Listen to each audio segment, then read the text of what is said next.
La radio est-elle aujourd'hui menacée avec les avancées technologiques remarquées ces dernières années? S'il est vrai que le numérique permet de faciliter l'écoute de la radio et d'en diffuser, ou plutôt et d'en développer les moyens de diffusion, comment ne pas rester en marge de cette évolution technologique? On en parle avec notre invité juste après cet élément.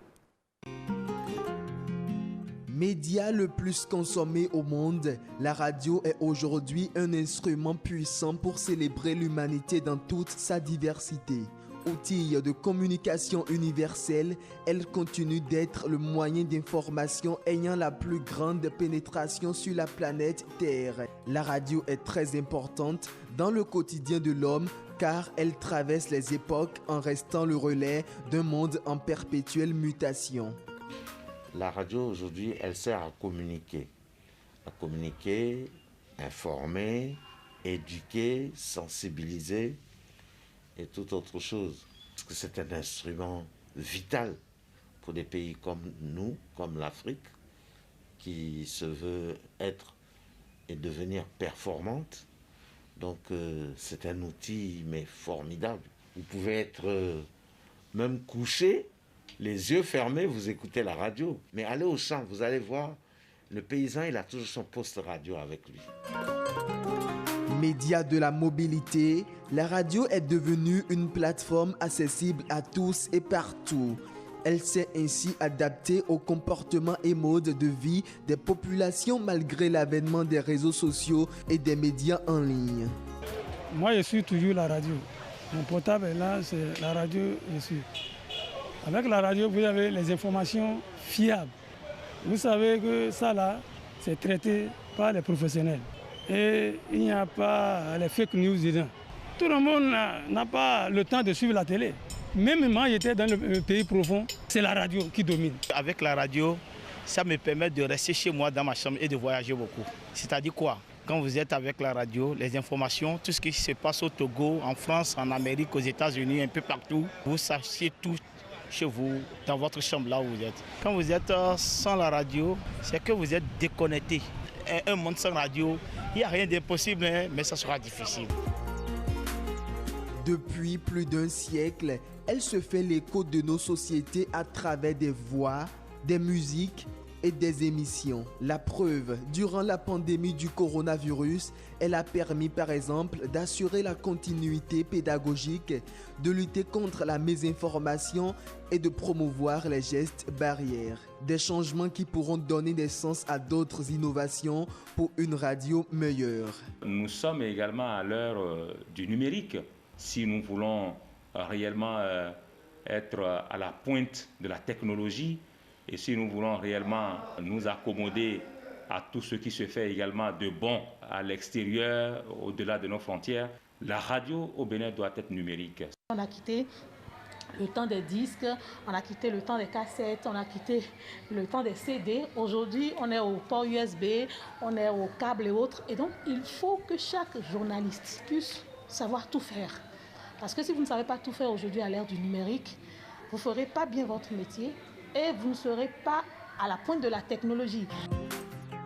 Le monde change et la radio évolue. Promouvoir alors la diversité, c'est le seul défi qui s'impose aux acteurs de la radio aujourd'hui à travers l'évolution, l'innovation et la connexion.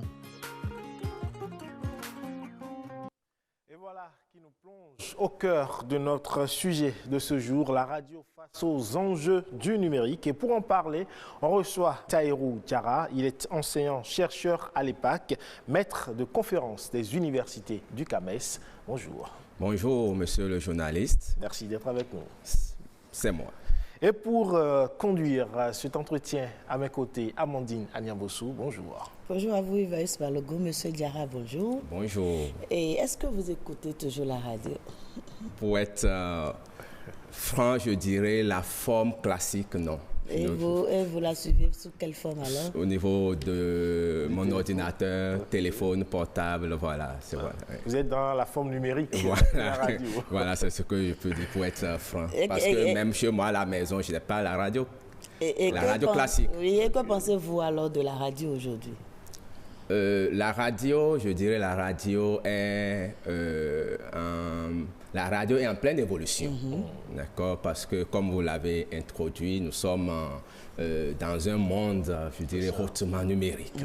Monde hautement numérique. La radio doit pouvoir, je dirais, se réajuster, se réinventer pour ne pas disparaître. Et alors, face aux mutations technologiques qu'on observe aujourd'hui, où les gens délaissent la radio traditionnelle et on suit la radio, par exemple, le poste radio est remplacé par le téléphone, la tablette et autres.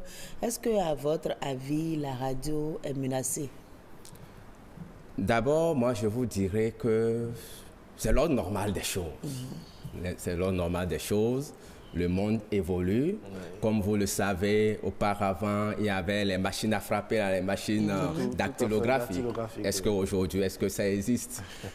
On est passé à l'ordinateur. On est passé à l'ordinateur. Donc, la machine dactylographique a cédé sa place à l'ordinateur. Mais je ne vais pas dire la même chose pour la radio.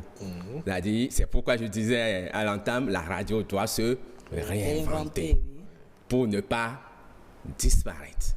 Elle doit se réinventer. La radio doit pouvoir se repositionner. Nous sommes dans l'ordre normal des choses, le monde évolue et donc tout ce qui arrive pour moi, c'est normal. Et comment cette radio doit-elle se réinventer alors? Oui, la radio doit se réinventer, la radio doit se repositionner, je dirais tout simplement en changeant de fusil d'épaule. C'est-à-dire? En changeant de fusil d'épaule, en changeant sa manière traditionnelle de fonctionner, en allant à la découverte de nouvelles méthodes de fonctionnement. Par exemple, nous avons parlé du numérique. La radio doit pouvoir se rapprocher du monde numérique, découvrir d'autres opportunités de diffusion de l'information. Parce que si nous voulons rester avec la forme classique de la radio, comme je l'ai dit, moi à la maison, je n'ai pas la radio traditionnelle. Et pourtant, je suis... Voilà, c'est pour moi, en tout cas, je dirais, un devoir d'écouter l'information, d'écouter la radio pour savoir ce qui se passe. Donc, si la radio ne se réinvente pas, si la radio ne se réajuste pas, cette radio va perdre des auditeurs comme moi. Mais la radio va garder les auditeurs comme les paysans qui va... Le paysan, par exemple, qui va au champ avec son poste radio à côté. Même le paysan a subi également de mutations.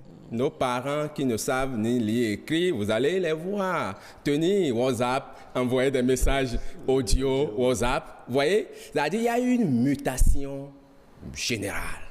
Et personne ne sera laissé de côté. Non, il y a une mutation générale et donc la radio doit pouvoir, c'est-à-dire, s'adapter. Même le paysan. Un téléphone de type Android. C'est vrai, en tout cas, je n'ai pas les statistiques réelles d'utilisation, mais quand même, il y a une forte pénétration des outils numériques, même au champ. Le paysan se déplace avec son téléphone Android et peut également écouter la radio. Ce qui est sûr, l'ancienne forme ne va pas totalement disparaître. Ça ne va pas totalement... des conservateurs. Ça, c'est très clair, ça ne va pas disparaître. Mais vous devez retenir, lorsqu'on parle de radio, on parle de taux d'audience. Et une radio doit pouvoir justifier son existence par une croissance continue de son taux d'audience. Et non le contraire. Alors, avec le numérique, si la radio ne se réinvente pas, si la radio ne se réajuste pas, alors son taux d'audience risque de baisser. Et alors, quelle est la raison d'être de son existence? Si ton taux d'audience est décroît atteint 0, alors il vaut mieux fermer la baraque. La baraque. Et parlant de repositionnement, vous êtes l'auteur d'une innovation qui place les radios au cœur de l'évolution technologique. De quoi s'agit-il exactement? Ok, merci beaucoup. D'abord, je voudrais dire que je suis enseignant-chercheur à l'université d'Abomey-Calavi, et plus précisément au département, à l'EPAC, École Polytechnique d'Abomey-Calavi, au département de génie informatique et télécommunications, dont je détiens les rênes depuis octobre 2020. Je suis le chef du département voilà, depuis octobre 2020. Et d'un autre côté, je suis également coordonnateur du master télécommunications et réseaux informatiques au niveau de l'école doctorale des sciences de l'ingénieur. Donc voilà, vous avez parlé d'une innovation. C'est pour vous dire que en tout cas, je suis au cœur. voilà, dans mon champ, Ouais, dans mon champ d'action et donc c'est normal. Voilà, de quoi s'agit-il? Il s'agit en réalité d'un projet qui a donné son nom à une plateforme. Le projet est dénommé Africa Web Radio. C'est une plateforme que nous avons créée, une plateforme typiquement béninoise, créée pour donner l'opportunité aux radios communautaires de diffuser sur Internet et d'être écoutées un peu partout au monde. Voilà, c'est de ça. Et comment cela fonctionne? Comment la plateforme fonctionne? D'abord, cette plateforme a un volet web et un volet mobile. Donc, les radios qui désirent en tout cas appartenir à ce monde font d'abord une inscription à travers la plateforme web pour qu'elles puissent se trouver dans la communauté, parce que désormais Africa Web Radio est une communauté. Donc pouvoir se retrouver d'abord dans la communauté et après, c'est-à-dire cette inscription, nous procédons à la validation, c'est-à-dire de l'inscription de la radio. On s'assure que la radio existe vraiment à travers les documents physiques numériques qui sont réclamés sur la plateforme et même nous rentrons en contact physique avec les promoteurs de ces radios et c'est après tout ça que nous procédons à l'activation de la radio sur la plateforme Africa Web Radio en créant pour cette radio un lien de diffusion et donc un point de montage qui va lui permettre de diffuser sur Internet. Est-ce qu'il y a une différence entre votre innovation et les podcasts ou les web radios? Notre innovation se situe dans le champ des web radios. Mais cela va au-delà. Il s'agit un peu comme d'un portail sur lequel il y a plusieurs radios. Voilà. D'abord, je dirais, c'est une communauté. D'accord? Africa Web Radio est une communauté de plusieurs radios communautaires du Bénin. Actuellement, sur la plateforme, nous dénombrons 24 radios communautaires. Déjà, en moins d'un an d'existence du projet. 24 radios communautaires du Bénin, 2 radios communautaires de la Centrafrique et également une radio communautaire du Togo. Donc, ce n'est pas seulement les radios communautaires du Bénin. Mais nous avons dit Africa. Africa Web Radio. Voilà, cela s'étend, c'est-à-dire au niveau de la sous-région. Nous voulons être, c'est-à-dire généralistes et donc sans exclusion. Parce que c'est une innovation majeure, sans risque de me tromper, en tout cas en Afrique, de pareilles plateformes, c'est la toute première fois que nous sommes en train d'initier ça.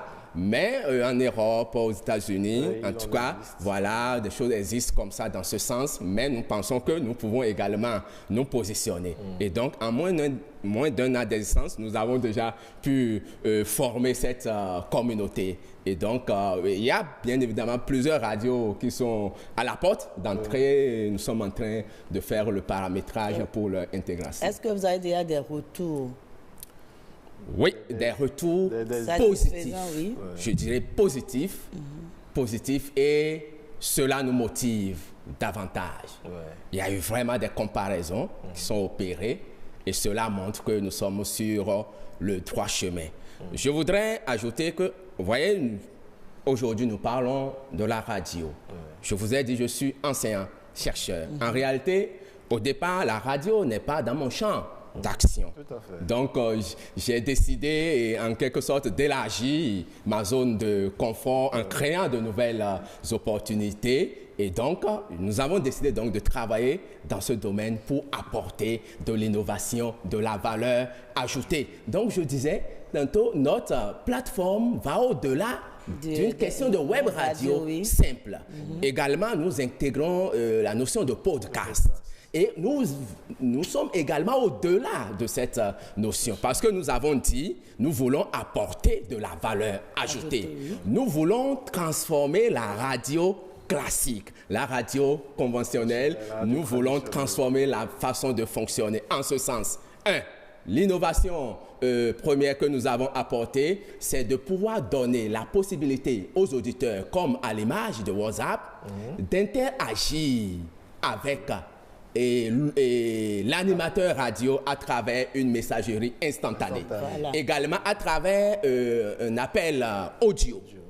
comme WhatsApp, on fait appel. Oui. Également, nous avons intégré cette innovation au niveau de notre plateforme. Mais au-delà de ça, nous avons dit, nous sommes au-delà de web radio, nous sommes au-delà de podcast.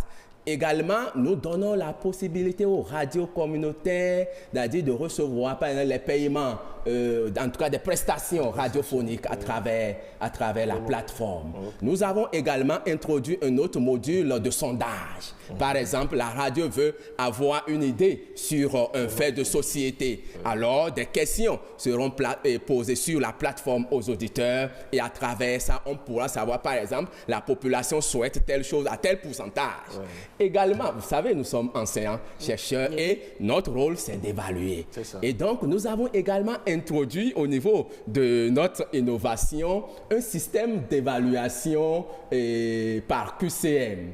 Et pour, c'est-à-dire donner une autre forme des jeux radiophoniques qu'on avait l'habitude de faire en appelant directement. Alors, nous avons implémenté un module où l'animateur radio a la possibilité de préparer un sujet en bonne et due forme avec des notations et l'auditeur peut se connecter à la plateforme web ou mobile et se faire évaluer et c'est le système qui corrige automatiquement la copie et à la fin, les auditeurs sont classés et suivant voilà l'ordre numérique. Donc, il y a beaucoup plus de liberté à l'auditeur. Naturellement, il y a beaucoup d'innovations que nous apportons. Je ne sais pas si le temps va nous permettre. Le temps va pas le permettre. Mais allons au-delà de ces innovations. Que gagne une radio, à part tout ce que vous dites, de façon économique par exemple, que gagne une radio à s'inscrire sur votre plateforme? Que gagne une radio à s'inscrire sur notre plateforme? Nous avons d'abord parlé de la notion de communauté. Lorsque vous venez sur la plateforme Africa Web Radio, c'est que vous appartenez désormais à une communauté, qui est la communauté Africa Web Radio. Alors que si toi, radio, si tu étais seul dans ton coin, c'est-à-dire tu n'auras pas l'opportunité peut-être d'être écouté par quelqu'un qui a cette plateforme Africa Web Radio. Ça, c'est un gain substantiel. Et qu'est-ce que la radio gagne? D'abord, nous avons mis en place un processus d'intégration, je dirais, à 0 francs. À 0 francs. C'est-à-dire, la radio n'a absolument rien à donner, à payer pendant une période allant de 6 mois à 1 an. Une utilisation gratuite pour que la radio puisse se convaincre elle-même de l'opportunité et de ce qu'elle gagne réellement. C'est les radios même qui viendront vous dire, parce que je sais, c'est réel ce que nous disons. En tout cas, les avantages sont énormes en restant dans cette communauté Africa Web Radio, parce que traditionnellement, les radios de proximité ou les radios communautaires ont une zone de diffusion. Tout à fait. En tout cas, voilà, mais vous voyez, naturellement, si tu intègres... Le champ est élargi. Voilà, si tu intègres cette communauté, naturellement, ton champ d'action est élargi. Mais il y a quelque chose qu'il faut dire immédiatement, mais lorsque tu élargis ton champ d'action, tu avais une grille de programmation adaptée à une communauté donnée. Alors, c'est pourquoi je disais tantôt, la radio doit pouvoir se réinventer, se réajuster. Lorsque tu élargis ton champ d'action, il faut que tu puisses réadapter ta programmation pour pouvoir servir ta communauté. Quand on parle de radio, on parle de cible, on parle de communauté. Donc la radio doit pouvoir faire un travail substantiel pour, je dirais, redéfinir sa communauté. Maintenant, si la radio élargit son champ d'action, est-ce que ça va poser un petit problème au niveau de la haute autorité de l'audiovisuel et de la communication? Ah, mais là, on parle d'Internet. En tout cas, à l'heure actuelle, je ne sais pas si la législation à ce niveau, je ne sais pas s'il y a encore en tout cas des tests clairement. Elle évolue.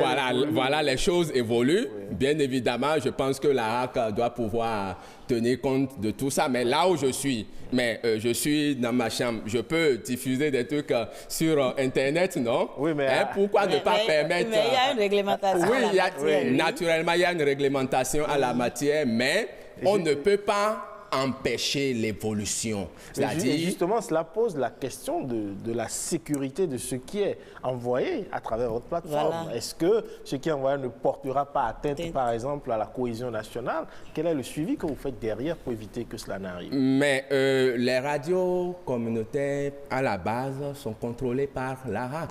C'est pour cette raison, sur notre plateforme, il n'y a pas, en tout cas, une intégration à tous azimuts comme ça. C'est une intégration contrôlée. À la base, nous avons pensé radio communautaire, donc déjà contrôlée. Donc ces radios, à ma connaissance, ces radios ne prendront pas le risque, c'est-à-dire de déborder et de diffuser des informations qui ne sont pas justes, des informations qui vont nous amener à avoir d'autres types de problèmes. Vous devez retenir, c'est-à-dire le monde évolue et nous devons vivre avec notre temps, le numérique. Hein? Et quels sont alors les autres défis auxquels seront confrontés ces radios une fois qu'elles seront inscrites sur votre plateforme? D'abord, il y a le défi d'être connecté de façon permanente. Ouais. Parce que, en tout cas, j'ai parcouru un certain nombre de radios communautaires. J'ai pu comprendre qu'il y a parfois le problème de connexion Internet qui se pose, un certain nombre de problèmes. Donc, il y a ce défi que la radio doit pouvoir relever, d'accord, d'être connecté de façon permanente. En s'intégrant à la plateforme ou à la communauté Africa Web Radio, il y a le défi de la formation, c'est-à-dire la mise à jour des connaissances. La mise à jour des connaissances. Bien évidemment, la plateforme Africa Web Radio est facile d'utilisation. C'est notre boulot.